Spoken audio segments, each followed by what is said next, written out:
Welcome back to our series, How to Pray. I'm Professor Avraham Apatow, and today we're going to discuss the topic of Jewish blessing, and especially the word Baruch. In our previous presentation, we explained that the Rambam's secret for concentration is understanding the words that you're saying while you're praying. I would like to add another idea to this perspective. The very word for concentration in Hebrew is kavanah. This is related to the verb lekaven, which means to aim. So kavanah is related to the idea of aiming towards a target. So when we're praying, we are like an archer with a bow and arrow, and we're aiming our arrow towards our target. However, in order to aim towards a target, you have to have a very clear vision of what the target is.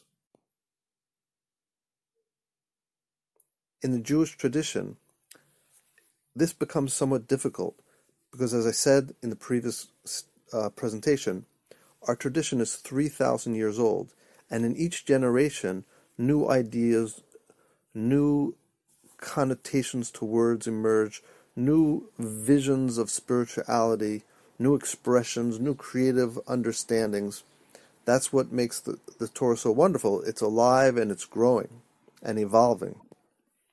This is what makes it very exciting to study, but when it comes down to the actual practice, to doing the tefillah, it raises some challenges because it leaves us with some obscurity of what the very words mean. In order to gain clarity, we need to return to the fundamental essence of the idea. And that's what we're going to do today with the word Baruch. One of the most fundamental questions regarding this word is why it appears to be in the passive, and our commentators disagree. Some believe that when we say a bracha, we're saying, "You are blessed, Hashem," meaning He is receiving the bracha, and others want to interpret it so that it's expressing an active understanding that Hashem is the source of the bracha. Then our commentators also try to go back to the shorsh, to the root meaning of the term, and some relate it to the knee as if we're bowing down. Others relate it to the idea of a pool, a source of water, so that bracha is the source of all shefa and all blessing in the world. Those are all very wonderful and beautiful interpretations, but I would like to suggest a simpler and more accurate explanation of what the word means, and we can do that by just looking very simply at how the term Baruch is functioning within our system of prayer. If you look at our Siddur, you will notice that a large majority of the cases where we use the phrase Baruch in one form or another are about praise. And we can see this very clearly in a section from the Tanakh that we read every day, we Yavorach David, and King David blessed Hashem before the people. So in this passage, we can learn what a blessing is. And we see that David goes on to say the following words: L'cha Hashem hagdul v'gavur v'teferet. To you, Hashem, belong the greatness, the power, and the glory. That is magnificent praise of our Creator. We can also see that the whole Pesukei Zimra is built around the idea of praise. And the use of the word bracha at the beginning of this section, at the end, in Baruch Shemar and Yishtabach, are all expressions of praise.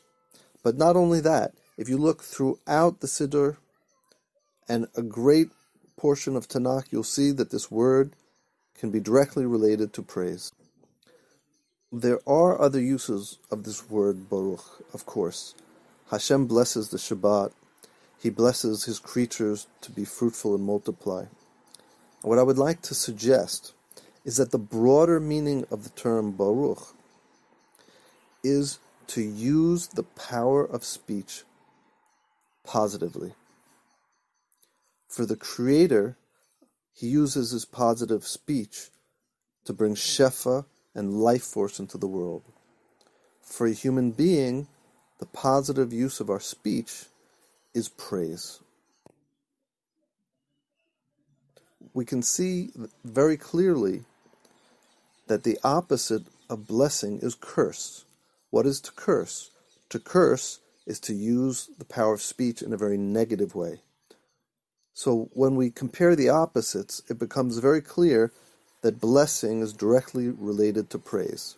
Now, this is not to say that's the only use of the word Baruch, because there's an aspect of gratitude, there's an aspect of thanks and acknowledgement that goes into this word as well.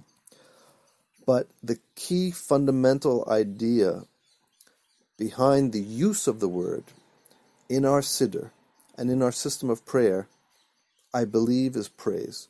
And if you utilize this in your practice of tefillah, you'll have an opportunity to gain a lot of power and concentration and clarity about the activity you're involved in and the meaning of the words.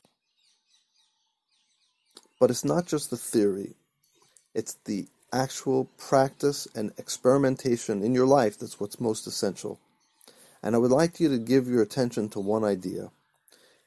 When you praise, especially when you're going to praise the creator of the world, you naturally have to turn your attention to him. And you'll have to contemplate his greatness, his power, and his glory.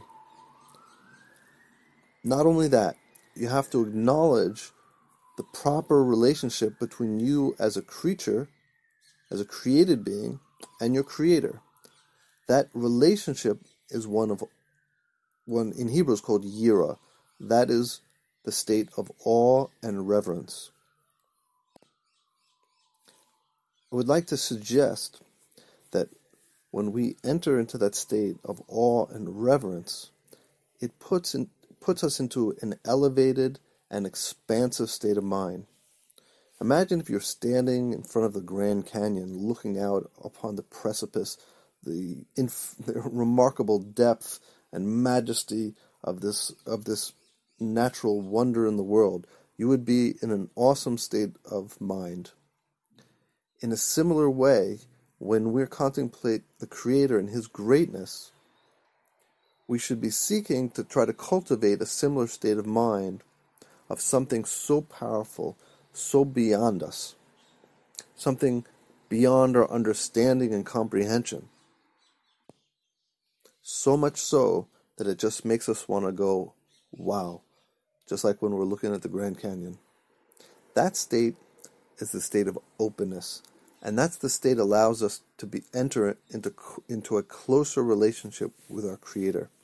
This is a bigger topic and something I'll try to speak about more in the future, but it's some ideas to begin reflecting upon. And with this understanding, we can understand why it's so important that we say 100 brachas a day, 100 blessings a day, and why the center of our system of tefillah is the Amidah prayer, which is 18 or 19 blessings. Because our sages wanted us to cultivate this state of yira, this state of awe and reverence. And this is our opportunity to enter into that state. It's our practice. This is the essential spiritual practice of Judaism, cultivating this open, wondrous, awe-filled state of mind. Well, thanks for listening.